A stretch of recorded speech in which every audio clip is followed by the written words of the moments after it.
COVID-19 has had a significant impact on the sex industry, and snap lockdowns and travel restrictions mean that there are times when sex workers require emergency financial relief in order for them and their dependents to stay safe, housed, and fed. Sex workers don't get sick or holiday pay, and many have no savings to fall back on. The stigma and discrimination that we face means that some have no proof of earnings to access government support, and of course migrant workers are often forgotten. Scarlet Alliance and their state and territory member organisations joined together to create an ongoing fund that is hosted on the website Chuffed, that's CHUFFED. Donations are tax deductible, 100% of funds raised go directly to sex workers in need, and most weeks the amount of people applying outweigh the amount of funds raised, and sadly people have to be turned away. The link to this fund is in our show notes. Welcome to Somebody You Love, or The Sale of Two Titties. I'm Jenna Love. And I'm Holly Hart. And we're experts in disappointing our parents, breaching community guidelines, and banging the people who vote against our rights. Before we begin today, we'd like to acknowledge that Holly, me, is recording on the land of the Ngunnawal people, and Jenna is recording on the land of the Darug and Gundungurra peoples. As usual, it's really important for us to say that we are not able to speak on behalf of the entire sex working community. We have a lot of privileges that not everybody does. And so we're speaking from our own experience. And it's important to keep in mind that the sex working community is incredibly diverse and we are not representative of it. As always, the show will discuss adult themes. Today they may be a little bit more out there as well, so definitely a reminder that if you are not an adult or if you need an adult, you better sort that out. Yeah, I think based on the title of this episode, you can determine whether it's for your stomach or not. If you're enjoying the show, it would be really awesome if you went onto Apple Podcasts and left us a review, and if you rated the show 5 stars. If you're not enjoying the show, just ignore what I've said and don't go do that. That would be our preference. Thank you. If you're not enjoying it, definitely keep listening though. Keep building up our views, our listens, support our advertisers. That's all fine. You don't have to like us. That's fine. Yeah, but just don't tell anyone that you don't like us. Thanks. And it's super helpful to follow us on social media. We're on Twitter, Facebook, Instagram. Our handle is @somebodyyoupod, as in podcast. We also have a Patreon where if you sign up for $3 a month, you get access to every episode early and without ads. And the tiers go up from there, and there's a whole bunch of fun other goodies you can access. Today we're discussing unconventional types of bookings. We're going to go through a range of different arrangements or interactions that we've had during our time in the industry, and we're starting off with non-sexual bookings. Even though our job is called sex work, sometimes there's no sex at all. Yeah, even though I'm really passionate about the term sex work, and I know both you and I have pulled people up on it before and made sure that we are called sex workers because that is the preferred term. Every now and then I go, it is a little bit misleading because our job doesn't necessarily involve sex, and certainly not in the traditional view of what sex might be. I still think it's appropriate. We're still working in the adult industry and we're still sex adjacent. Sometimes I think a more appropriate title would be intimacy work, but that's the lamest thing that's ever come out of my mouth. So I'm not fighting for that, but I think maybe it is a bit more accurate. But anyway.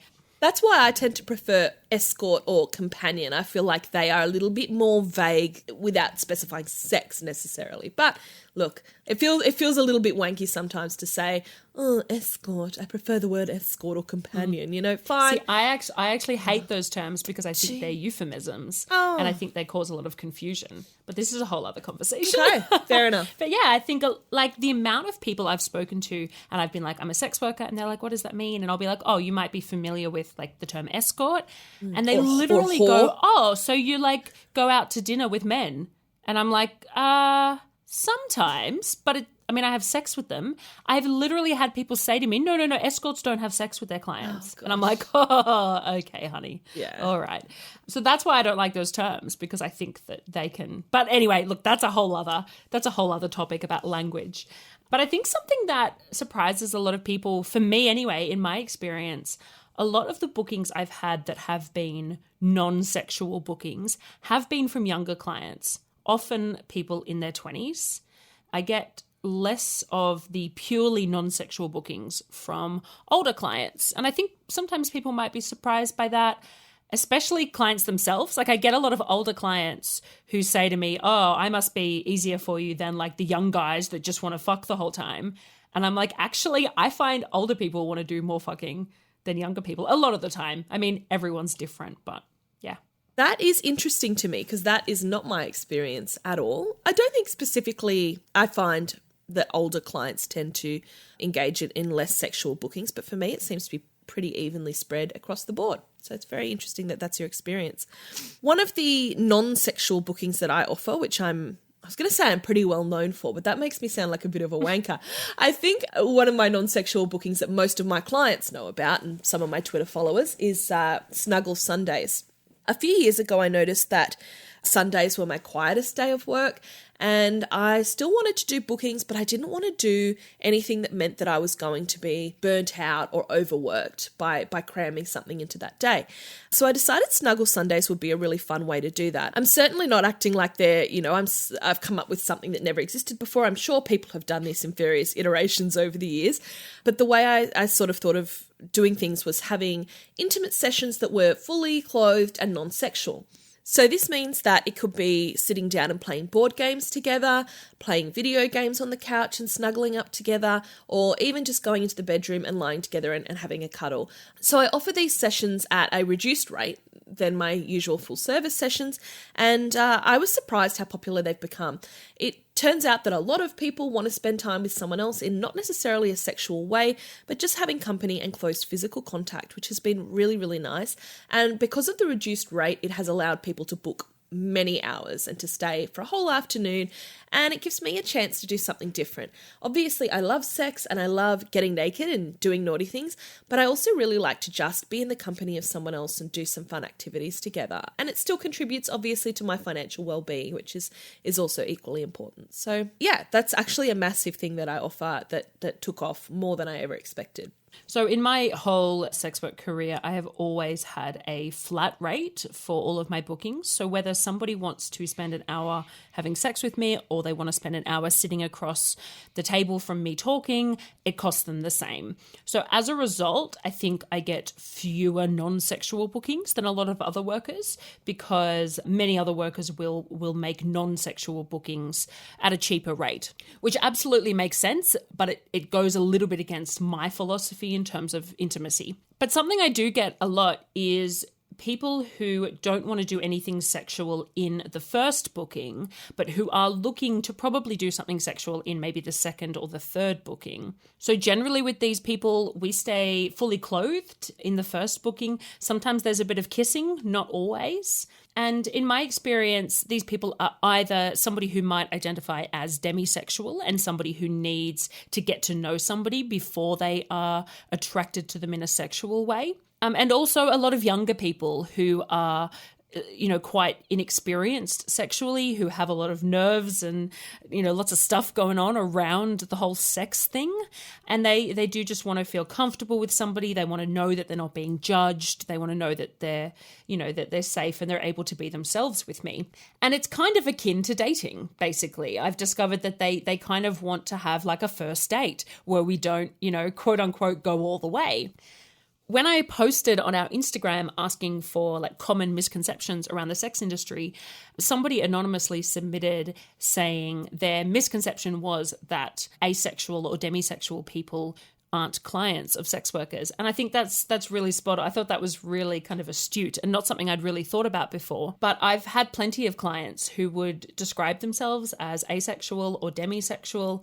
And I've had clients who may not describe themselves that way, but who have trauma around sex, around specific sexual activities, people who, certainly have romantic feelings, but less, that are romantic but asexual. And then I've also had people who are kind of aromantic, but who still are looking for connections with another person. I've definitely had that experience too. I have and a few of them, mostly they become regulars because they like a like you said, to build that connection. Sometimes they build up to sex and sometimes they just never do. That's not the end goal for them. As with most of our clients, the broader idea is intimacy in general. And however they want to approach that in whatever time frame is entirely up to them. I also offer social bookings, which means that they're more of the outdoors sort of things or not at home cuddled up. You go out to restaurants or go into activities together, things like that. I usually do charge a lower rate than my full service fee for that. And usually they're a really fun time in my experience. I try not to do them too regularly because obviously there's a whole issue of prioritizing what is the most lucrative work. That's just part of running a business. And so it's more important to me to do more full service bookings where I can. But every now and then it is really fun to go out with a client and do something different. Yeah, I love social bookings. I don't, as I said, they're the same rate for me. So I think I get fewer because people are like, oh, that's expensive.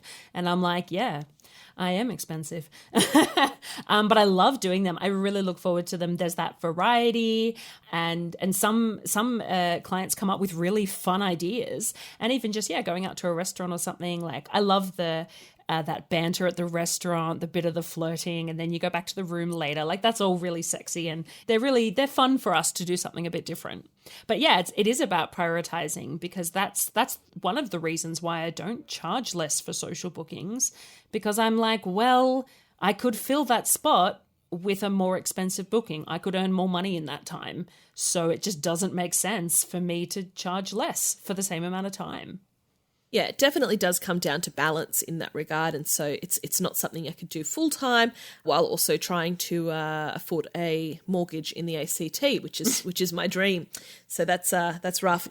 So yeah, I've been to quite a few restaurants. I've done other activities with clients. A really fun booking that I did with a client was going to the zoo for a whole day and evening. So he was staying at the Jamala Lodge in Canberra, which means that he got the room for the whole day. We went and did some animal tours together. We got a 3-course dinner, time in the bedroom, and all that sort of stuff. And look, the sexual activity was very minimal. We did certainly indulge in a little bit because, hey, while you're there, why not? But for the most part, the experience was just us hanging out together, getting to know each other, and doing some really fun activities with each other. And that was just a blast. I feel like we've all received questions from potential clients saying, oh, is it weird if we just hang out, or is it okay if we don't have sex? I see this posted on Reddit all the time, people being like, would it be weird if I asked a provider just to cuddle the whole time? And look, there may be some providers out there who aren't comfortable with that. I cannot speak for everyone, of course. But I think it's like a lot of our marketing is geared towards the sex side of sex work, because that's, sex sells. That's where the money is, all of that. And we have to put out a very sexy image a lot of the time. I love all of that sort of stuff. And I just wish potential clients knew that it's not at all unusual to not want to have sex, or to have it's quite common to just want to have 10 minutes of sex, and then the rest of it is cuddling or chatting. And there are also people who book us not even for intimacy in a sensual or romantic sense, but just in a connecting with another human being way. Like, I have a regular client who, some bookings we will have sex, and some bookings we're just hanging out like mates. Like, it's not even a romantic hangout, if that makes sense. Because of my flat rate thing, I never know beforehand what we're going to do. So sometimes I go in there thinking I'm going to be having all this sex, and then we're just chatting, and I kind of go to initiate, and he's like, nah, not today. And I'm like, oh, okay, cool, whatever. So I can see the value in differentiating your bookings for some workers so that they know what to expect and they can prepare accordingly. Like, that makes perfect sense. But I'm pretty go with the flow, and I like to just rock up and see what feels right. And I think as a result, I have a few clients who don't want to prepare what's going to happen beforehand. They want to rock up and see if they're in the mood or not. And I guess that's an expensive way of doing it. But if you can afford it, I like that approach to intimacy, because we're having a good time. If they feel horny, I can go along with that. If they don't, I can go along with that. And I like that. It's definitely not unusual at all. It's a very common thing that a lot of us have seen, and a lot of us have done these bookings, and it's not weird. And we actually, for the most part, have a great time. Once again, we can't speak for everyone, but most of the sex workers I know would love to just hang out for the time. So definitely don't feel awkward about asking for it. One of my favourite clients is coming over when lockdowns are finished to just cuddle and have a snooze, have a nap, because I don't offer overnight bookings, and so I don't really share that with anyone. And so this client is just going to come over, we're going to set aside a few hours and just nap, have afternoon naps together, which will be really cute. Oh my God, I love afternoon naps together. That is brilliant. It's going to be so nice. There's a possibility we might have a quick route here or there, but the main goal of it is to have cuddles and nap together, which is really intimate and nice. Love it. Yeah. So for the first time ever this year, I started offering separate services for social versus sexual things. So with my video calls this year, I started offering purely social video calls where we both stay fully clothed and we just chat, and it's very chill. And I also started offering an add-on to that where they can get, like, I can do a bit of a strip tease, we can masturbate together, it can be a sexual call. Now, on the one hand, the social ones are cheaper, so that might sway the statistics a little bit. But what I've been surprised by is that the social calls for me have been far more popular than the sexual ones. And I think that speaks a lot to the way we're all feeling during the pandemic, and particularly people who are stuck in lockdown for longer periods of time. I think it speaks to the real drive for intimacy and human connection, which I've always said is at the heart of sex work. And even in the sexual bookings, usually there's a fair bit of chat as well. Like that's a big part of it. So yeah, I think it's just interesting to note that the social bookings are a bit cheaper, so that might be a factor. But they've also been very popular. And I guess, you've been doing video calls that are purely social, haven't you? Absolutely. Last year, I didn't do any digital content or virtual sessions or anything like that because our lockdown was a lot more relaxed. This year, lockdown in Canberra was very tough, and this Delta variant is a lot more threatening in my eyes, so working wasn't an option. I was very lucky enough to be eligible for the disaster payment in Canberra, so I have had some income coming in, but not really enough. So I thought doing virtual sessions was a nice way to just help supplement my income a little bit, help cover a little more of the bills during lockdown, and also give me a way to connect with people while I wasn't able to physically touch and be close to people, especially as someone who's single, who lives alone. That gave me a feeling of continuity and still being connected to people. I don't like to do much sexually in that regard because it just feels like a lot of pressure doing it over the phone or via Zoom. It's just daunting to me. It's not something that I mentally am really prepared for. So I've just been offering just social dates, and it's been incredibly popular. It's taken off far more than I thought it would have. I thought it would just be a couple of people doing a tokenistic chat to me because they thought, oh, poor Holly, she needs a bit of money. I guess I'll chat to her. But people have really seemed to enjoy hanging out with me online, and that has been incredibly touching and humbling, and I feel so special that people have wanted as well, not just my company, but also to contribute to my position during lockdown and to help me with bills and stuff, but they also get something out of that connection that I get, and it's a mutual enjoyment that feels massive. Yeah, I don't know. I imagine you've had the same experience where I've logged on to see a regular that I haven't seen in a few months because we've been locked down. And for the first few months of this lockdown, I didn't offer virtual services because I was in a little depression potato hole. So I hadn't connected with these people in a while. And then they pop up on the screen and I'm like, fuck, I've really missed you. I haven't seen you for ages, and we get to catch up. And I'm like, how's this going? How's that going? And it's that thing of like, these are people that, while yes, the relationship is a paid for relationship, these are people that I see and that I connect with and that I have, naked times with, and I know about their lives. And we have a connection, we have a relationship, whatever that relationship is, it exists.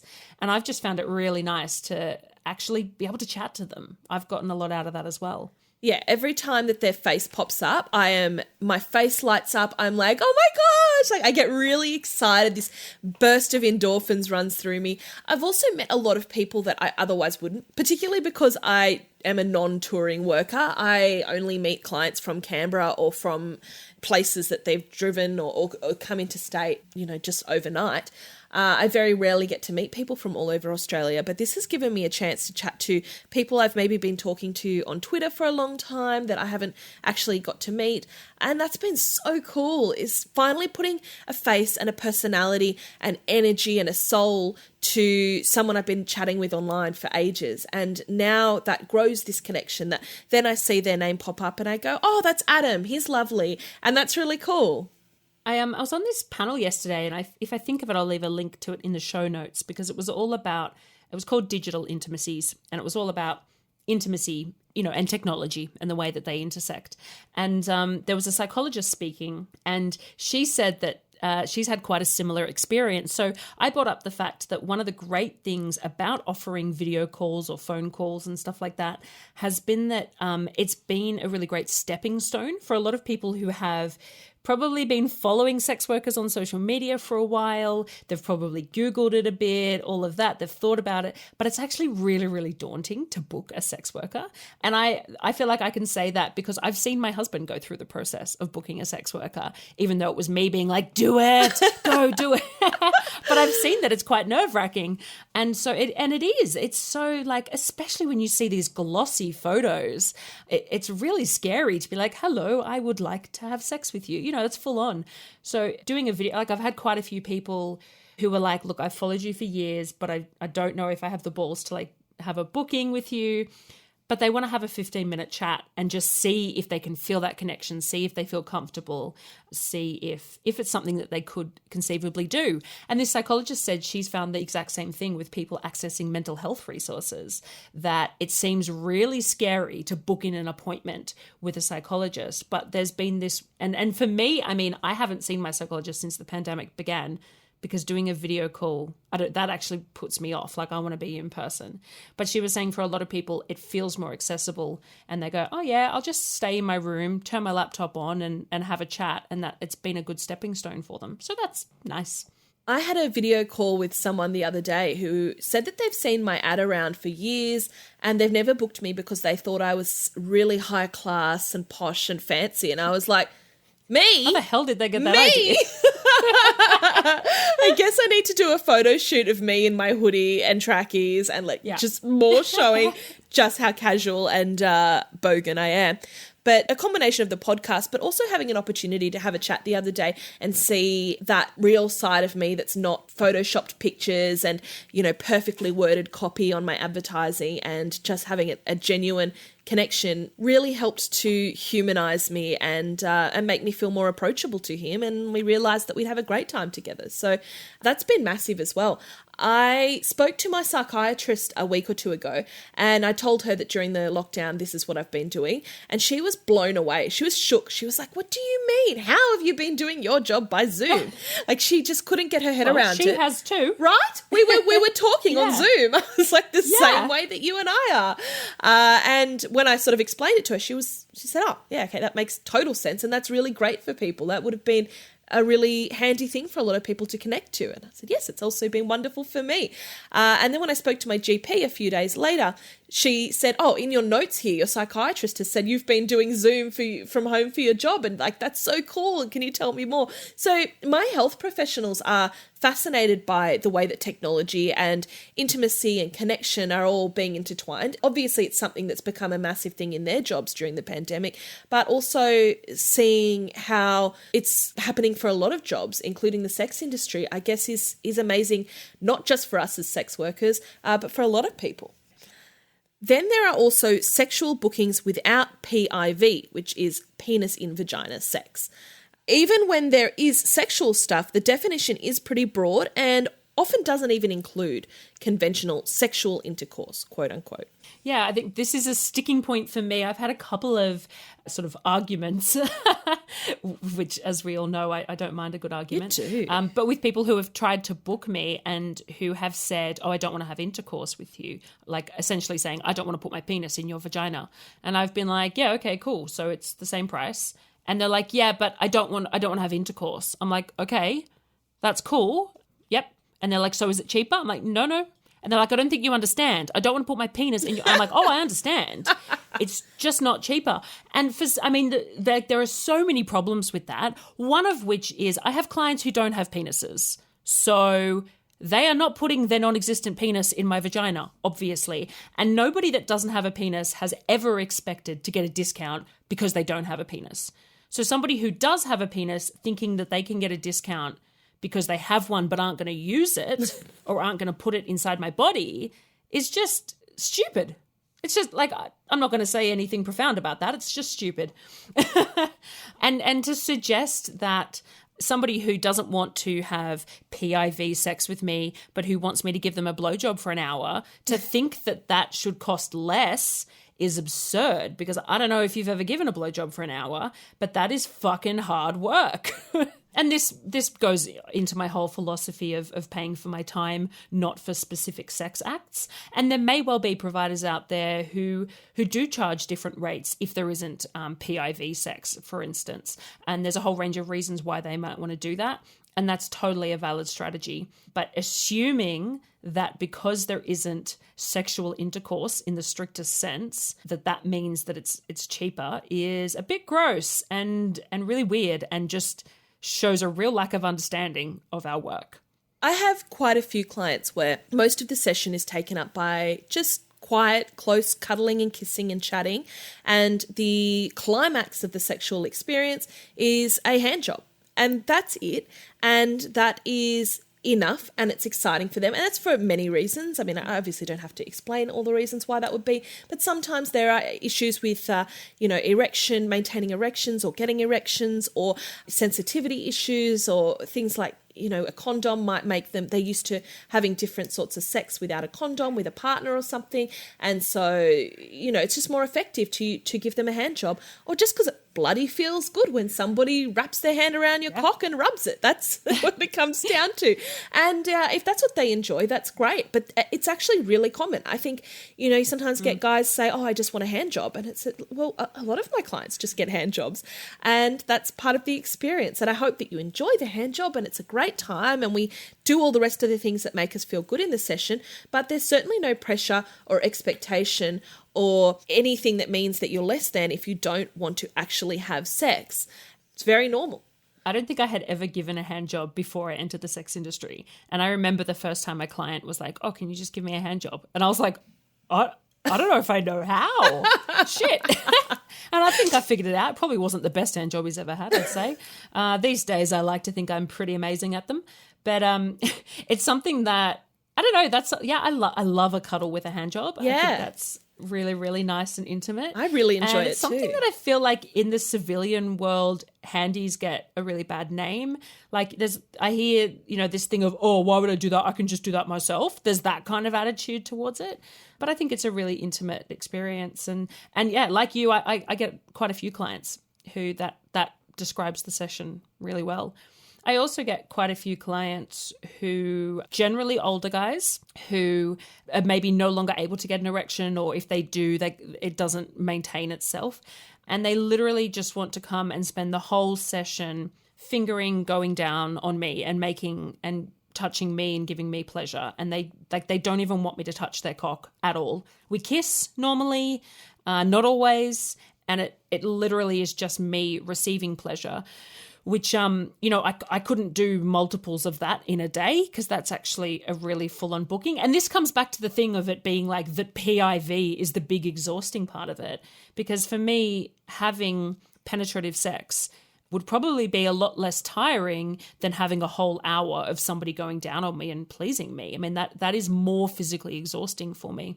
But yeah, that's not an uncommon experience. And often the guys will apologize and they'll be like, I'm so sorry, it's just, is it okay if I just really enjoy pleasing you? It's not, my thing doesn't work, there's nothing going on there, but I'd really like that. And I'm like, there's no need to apologize.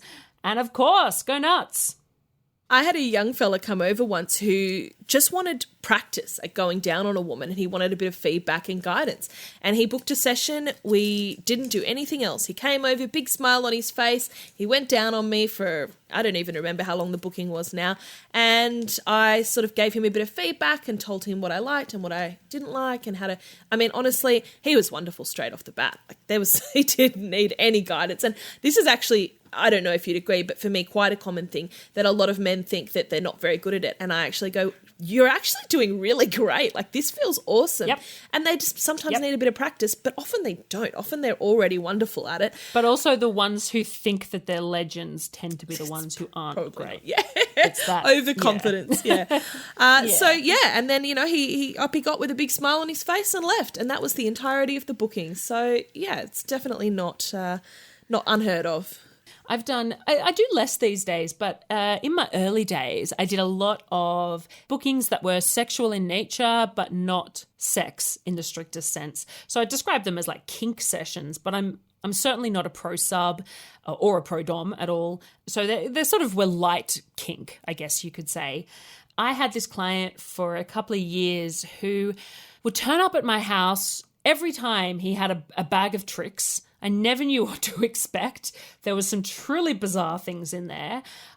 But to be really frank, he was very overweight and his penis was not really accessible. He was very aware of that, and he was like, it's physically pretty difficult to get my penis involved, so that's not what he's there for.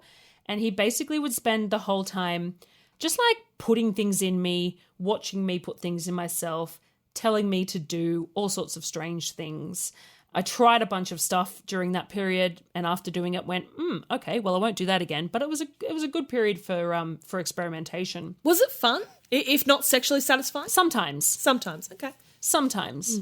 It was cool. I like to be able to say that I've done stuff. And so I liked it for that sense. I was like, well, that happened.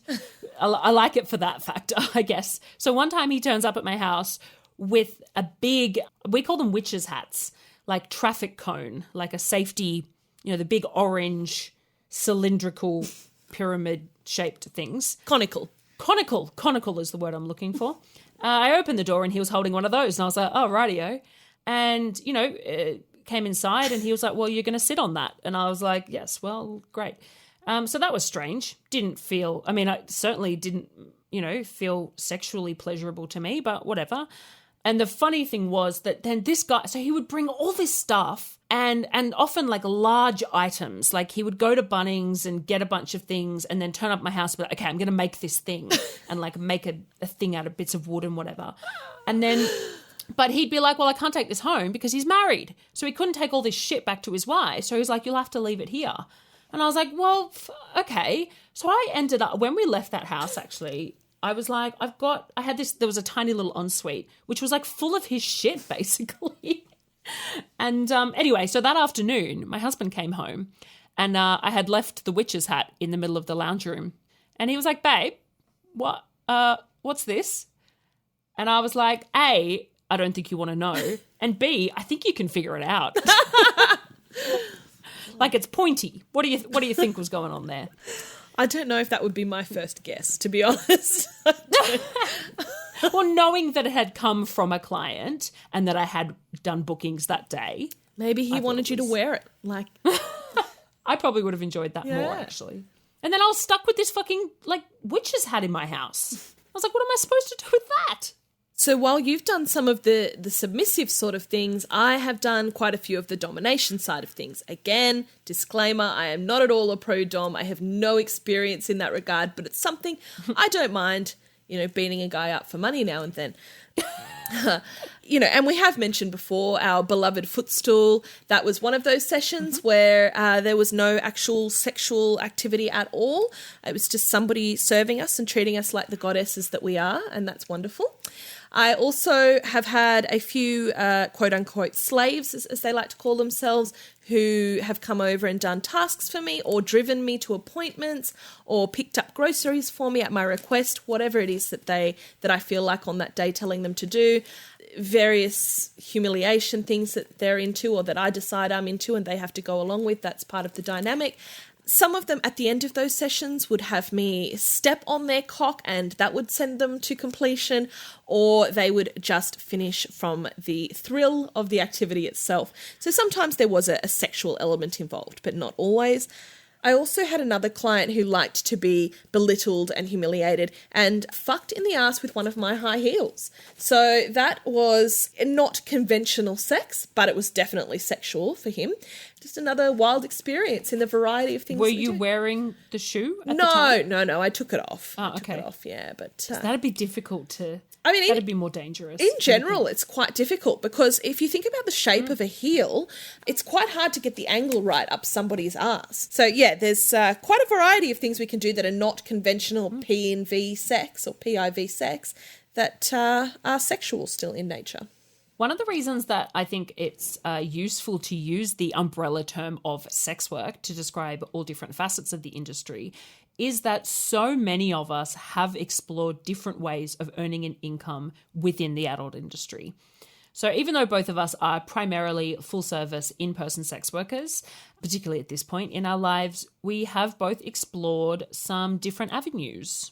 On more than one occasion, I have sold panties, which is one of those things in the sex industry that's really glamorized, and a lot of civilians sort of see content. I've seen it on TikTok and on various TV shows and movies where people are making a mozza out of selling panties. And it's not as common as people think, but there are people out there who actually do it a lot and who do really well at it. Evie Jones is one I know who sells her panties like hotcakes. People snap those things up, and why not? She's gorgeous. I have sold panties on quite a few occasions.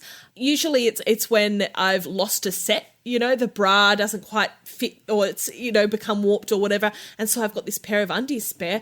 And yeah, that you get a lot of different requests with them, whether they want them worn or they'd like you to masturbate in them, or even people just buy them clean, and that's fine.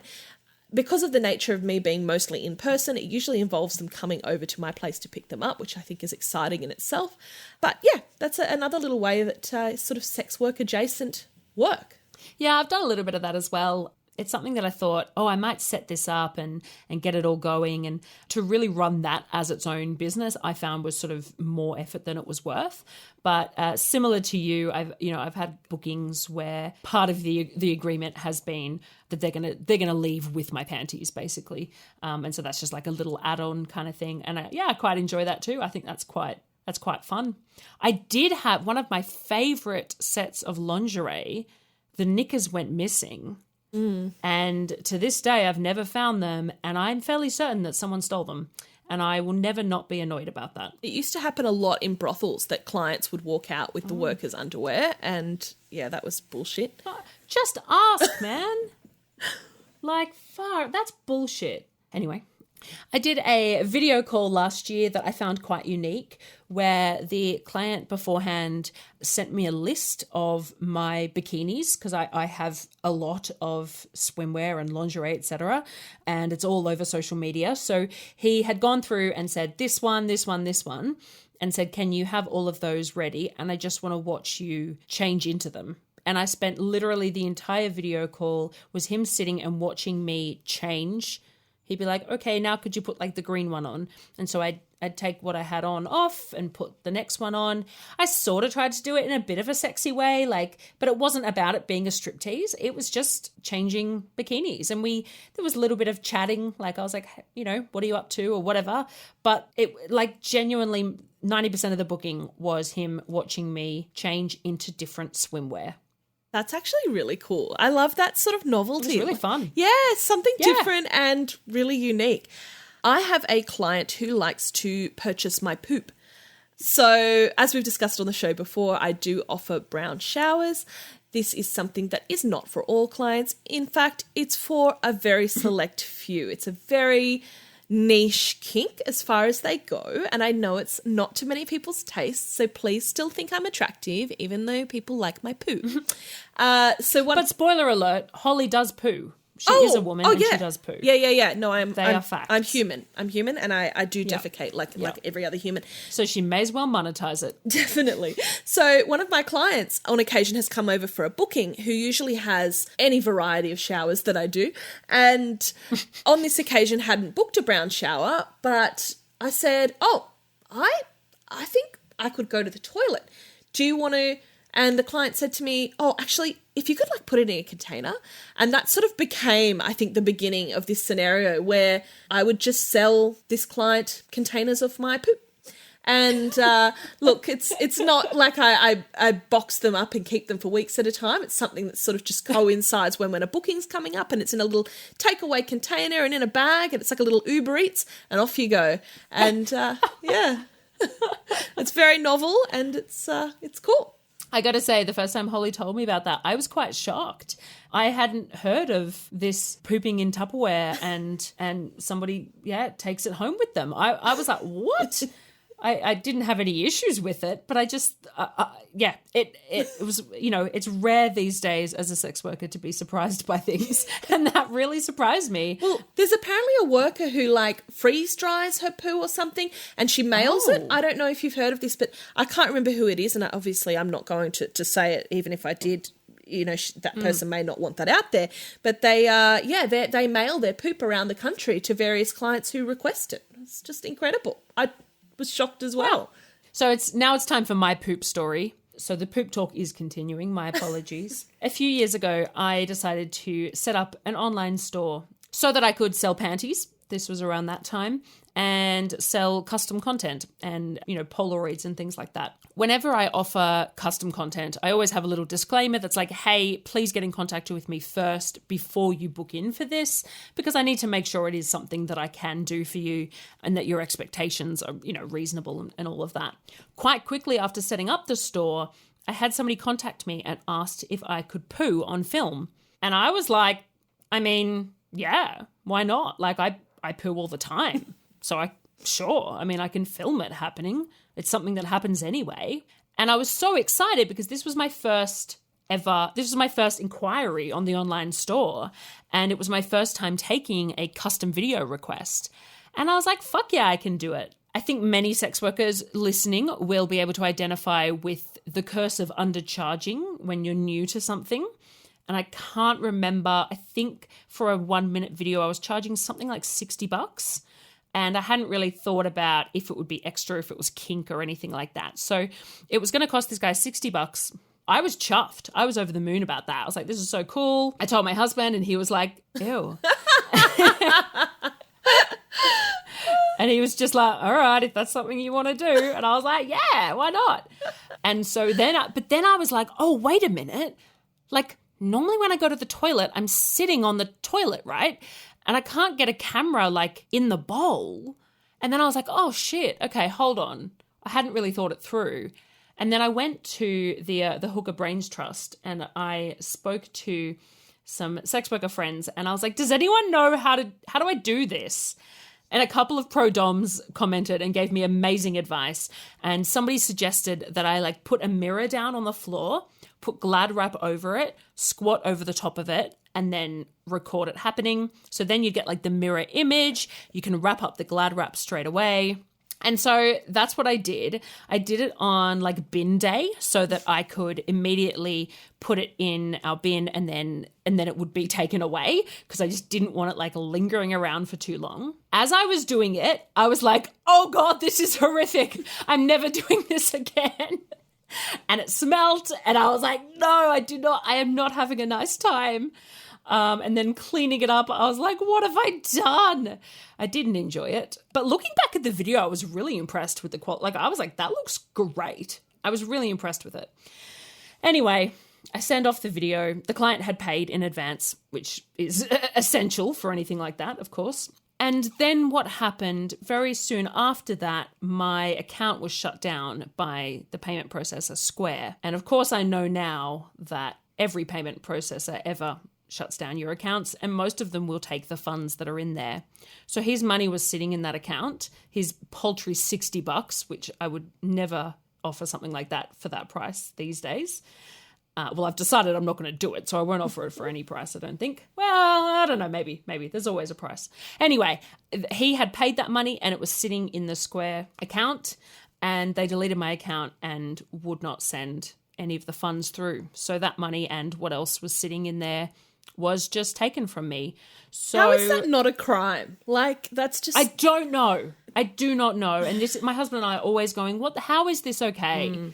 Like, PayPal does it all the time. That PayPal has earned a fucking mozza from deleting sex workers' accounts and just keeping all the money. So one thing I love is that now that's a story that I can tell. And I'm like, yes, I pooped on camera and I didn't even get paid for it. So would I do it again?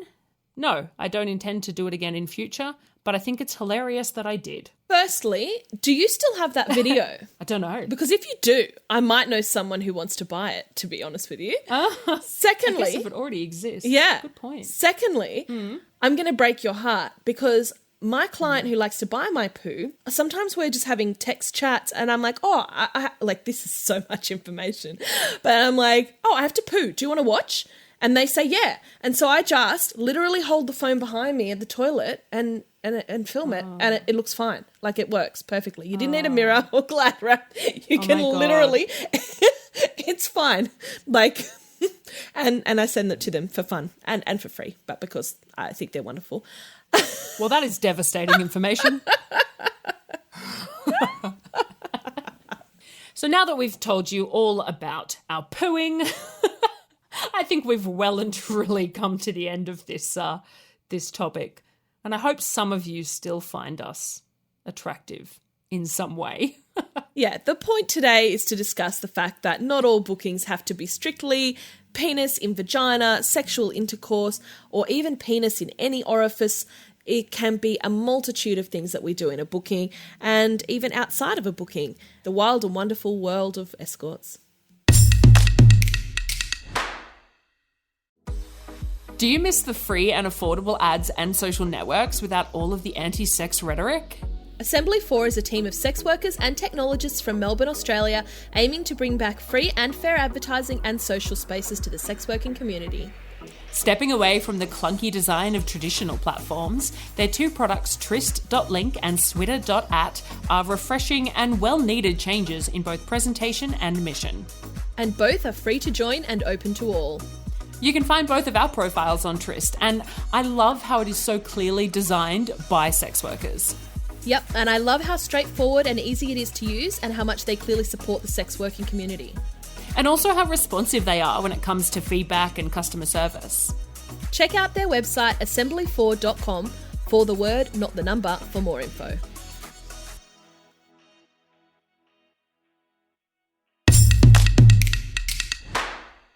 Our misconception this week is people with kinks must be weirdos.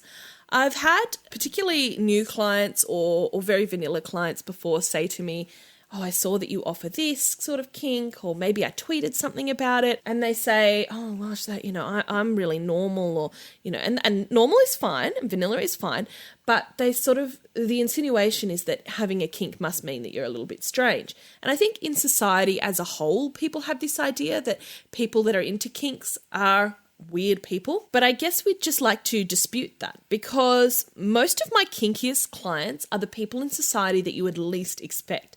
They're the most conventionally successful, some of the most educated, the most variety in their careers, and super likable and charismatic and normal, not even fitting into those categories, but just such a wide variety of people have kinks that you really couldn't pick it from the outside. Yeah, something that really gets to me is something like a foot fetish, right? Like, foot fetishes are the butt of so many jokes. And that's always I feel like that's always pitched as the most weird, wacky, depraved thing. Like, it's so often I don't have a foot fetish. I'm nothing, and I have lots of clients who are quite vanilla, and absolutely there's nothing wrong with that. And they'll say, I'm not a weirdo with a foot fetish or anything. And I'm like, do you know how common foot fetishes are? Yes. so many people have foot fetishes. I'm a real foot lover. I wouldn't say that it's a fetish at all or that it's even a kink, but I just think feet are fucking awesome. I think they're great. Like, they hold up our whole bodies. I just think they are bang on underrated parts of our bodies. Always the pragmatic. Always, yes. And I have, and you know, every kink or fetish there's always a spectrum, right? Like, I have clients who are hardcore foot fetishists and, you know, the foot is what turns them on. They're very rare in my experience. I also have clients who just like a little bit of like dirty talk about feet or like to, you know, something I really enjoy is somebody like massaging and playing with my feet while someone's penetrating me. I really enjoy the way that feels. I'm obsessed with that. Yeah, a client did that unexpectedly a few months ago and I went, oh my God. Wow. Kira Swanson was the first person who did that with me, and she did it one time in a double. A guy was having sex with me and she was behind him and started like massaging my feet, and I was like, this is heaven. Yes. And that's always her trick. Like, it's always her go-to with me, and she knows it works so well. But yeah, I absolutely love that. And so, I mean, maybe you wouldn't classify that as a foot fetish because I don't need that to get off.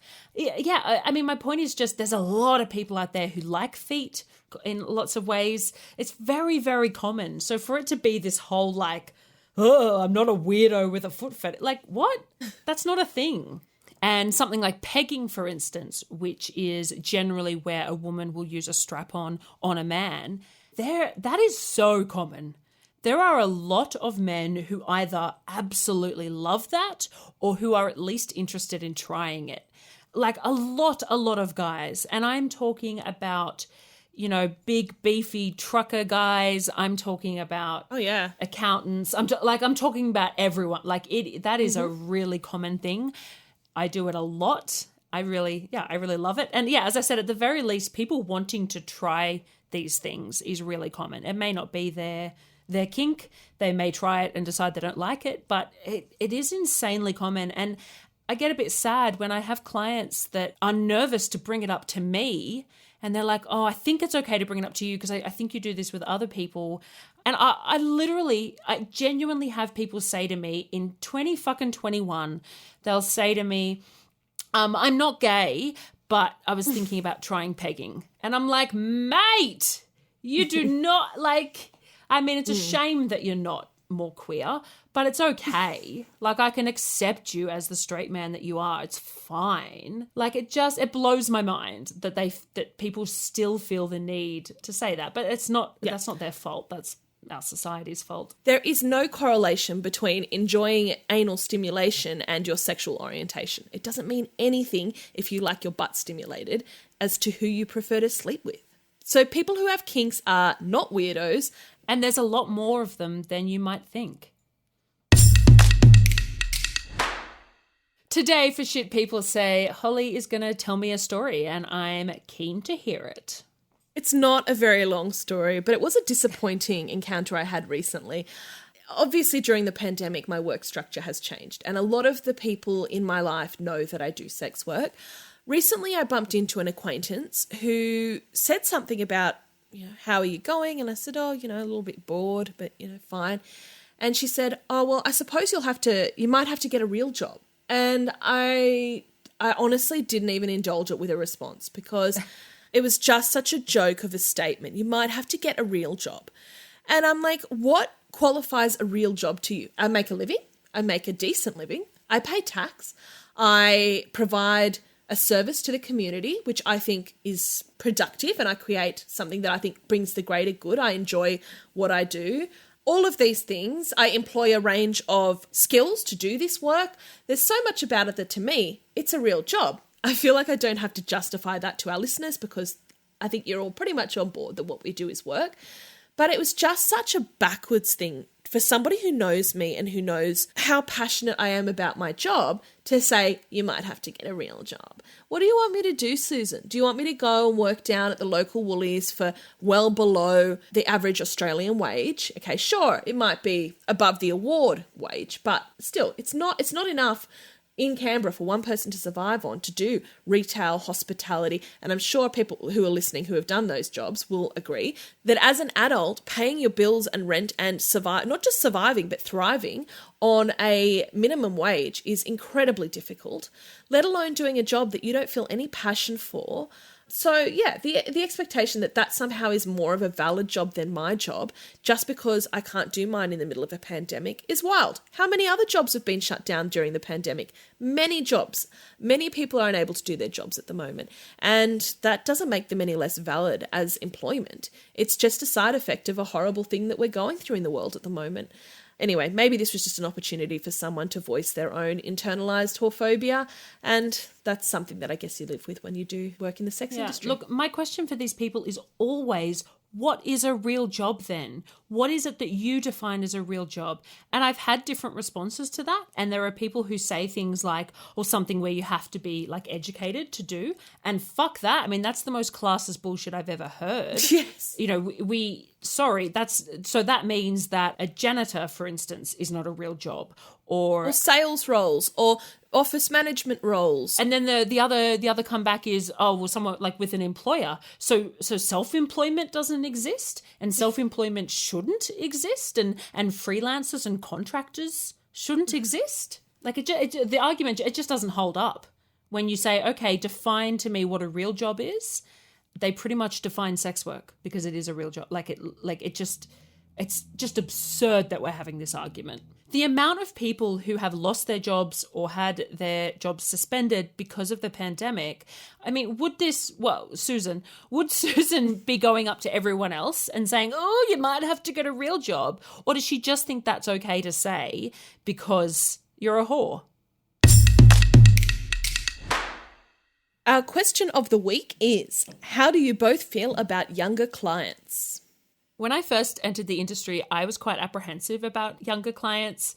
My personal experience, I had only ever been involved with people that were older than me and generally significantly older than me. And I think I've said on the show before that one of the things that appealed to me about the industry was that I thought that I would be mostly seeing older clients, in particular older men. So I was surprised when I first started getting clients who were younger than me. And I felt, I'm not proud of this feeling, but I was like, oh God, what do I do with younger men? And I sort of felt a bit uncomfortable. And I was like, it was kind of a new experience for me. And I think a lot of that actually came from self-esteem issues and stuff, because I just didn't see what a younger man would see in me. And I just felt like I kind of wasn't good enough to see someone my own age, which is some weird twisted logic, and that is a whole other conversation. But pretty quickly I got used to it, and now I don't have any problems with it. I will say, when we're talking about like younger, like 18, 19, I want to be cool with it, but that does weird me out a little bit. I've had a couple of clients who I've sort of gone, oh God, do I need to check your ID? And it just, I'm 33. So somebody who's 18, like at this point, it's only going to be a couple of more years for me where that person is half my age. And I feel a bit icky about that. I think that people who are 18 should absolutely be able to hire sex workers and should have agency over their sex lives. But I don't know. It freaks me out a little bit and makes me feel a bit uncomfortable. So I don't know where I sit with the sort of 18, 19-year-olds. But clients in their 20s, I see plenty of, and I'm comfortable with. In my first years in the industry, I quite liked seeing younger clients. I thought, I don't know, I just sort of liked the lightheartedness with a lot of them. I find that they were just a little bit more simple, for lack of a better term. They, just seemed a little bit more casual in my experience, and that was fun, usually a little bit more lighthearted, a little bit more playful and silly. So as the years have progressed, I've found that I don't love seeing younger clients as much. I might have just had a few less than ideal experiences with them. So I don't write them off immediately. It's fine. I'll give everyone a chance once. Well, not everyone. I'll give most people a chance. But I find that a lot of younger guys, particularly when they haven't had a lot of sexual contact with a lot of other women, or even when they have, they've learned a lot of what they know about sex from porn. And so their idea of sex is, I must be hard and hold off for as long as I can and pound away as hard as I can and try to milk every single dollar out of this session. As we've said before, I get that you want to make the most of your session, and that's totally cool. But also, we're human beings, and we do have mortal physical forms that do endure pain and feel emotions and exhaustion. And yeah, it's just not really practical to have somebody treat you like a fuck doll, and it doesn't feel really nice. It's not something where I look forward to seeing them again. I find with my older clients, usually a lot of them have been married, or they've just had longer relationships, or they've just matured enough to respect me as a human being and to really see the value in our time together being more than just thumping away at me with their genitals, that we get to enjoy things like each other's company, some funny stories, physical contact, a few other bits of foreplay and sex. And all of those things are really important to enjoying the session, rather than the focus on just being put my dick in it for as long as possible. So that's the difference that I usually find. So I do tend to prefer older clients. I find they're more considerate, and this is very generally, they're more considerate, they're more generous, they are more understanding, and they see me as a human. But also I have had a lot of really lovely younger clients. It's just that that's not as common a situation for me. Something I've really come to enjoy, which might sound ridiculous, is seeing clients that are a similar age to me. So as I said, before I entered the sex industry, I had not had any sexual contact with people my own age. And when I started doing that at work, I was like, this is so weird. And I really enjoy it because I'm like, oh, we are contemporaries. We have the same references. We've had similar life journeys. And it sounds so basic to be like, oh, I was able to connect with people my own age. But that is genuinely how I feel. And now when I have clients in their 30s, I'm like, awesome. There's kind of an instant connection there a lot of the time because we just have a lot in common. So I just wanted to say that has been quite a nice discovery for me. It's time to thank our wonderful patrons. This week we have a new giving somebody who is Lily. We have some new generous somebodies. They are John, Dan, Ellie B, and Hixie. And we have a new very generous somebody who is Kyle. My darling friend Kyle. Our even more generous somebodies are Timmy, Andrew, Adam Smith, Leo, Lachlan, Sub London, Miss Billy, Nora Knightley, Leslie, Scott Watson, Andrew, Big M, our secret admirer, Mudgy, Margaret, Wheezy, John T, and Celeste. Our extremely generous somebodies are Aaron, Samuel, Andrew, Pete, Theodore Betts the First Esquire, Amanda Valentina, and the wonderful Sienna Saint. As always, thanks so much for listening and supporting the podcast. Don't forget, if you can, to please leave us a review on Apple Podcasts. And we hope we haven't turned you off with any of the poo talk today. Keep thinking of us as sexy, ethereal beings that don't poop. Thank you. Bye. Please look out for us on Twitter, Instagram, Facebook, and Patreon. Our name everywhere is Somebody You Pod, as in podcast. Our Patreon starts at just $3 a month, and you can get all of our episodes ad-free and a day early, plus bonus episodes, behind-the-scenes action, bloopers, and more. Thank you for taking the time to listen to the voices of sex workers. And remember, somebody you love might just be a sex worker.